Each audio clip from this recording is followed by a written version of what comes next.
మీ అబ్బాయి పెళ్లి పేరు డాక్టర్ గారు మీరైనా ఏంటి నేను వస్తున్నాను.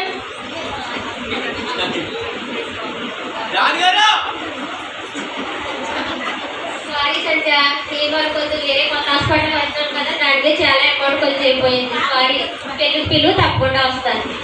సరే సరే. ఎమ్మెల్యే గారు మీరైనా నాకు హెల్ప్ చేస్తారా? సారీ సంధ్య, ఎలక్షన్లో చాలా అమౌంట్ ఖర్చు అయిపోయింది. ఏమనుకోక మీ అమ్మాయి పెళ్లి పిల్లలు మేము వస్తాం. సీతారా, నువ్వైనా నాకు హెల్ప్ చేస్తావా? సారీ సంధ్య, ఇప్పటికే చాలా కాన్సెప్ట్స్కి నేను డబ్బులు మొత్తం ఖర్చు పెట్టేశాను. సో నా దగ్గర ఇంకా ఏమీ లేవు. నీ కూతురు పెళ్ళికి పిల్లు ఫ్రీగా సింగింగ్ ప్రోగ్రామ్ పెడతాను. ఓకేనా? బాయ్. చెల్లి నువ్వైనా నేననే పిల్లలు స్కూల్ ఫీజులు కట్టేశాను. సరే అయితే పెళ్లి కొట్లకి వెళ్ళిన పిల్లలు వస్తాను. వచ్చిన వాళ్ళు కూడా ఎవరు సాయం చేయలేదు.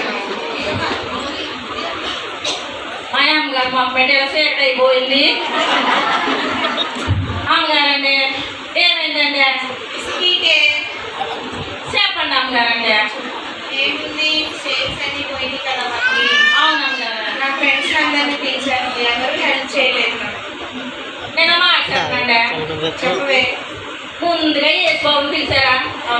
మరి యేసు బాబుని అడిగారా? మరి ఏంటి, యేసు బాబుని అడగండి. సరే నేను అడుగుతాను.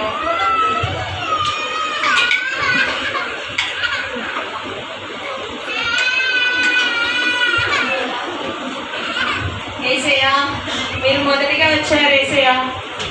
నేను మిమ్మల్ని పట్టించుకోలేదు ఏసయ్య. మీరు నాకు సాయం చేయడానికి వచ్చారు.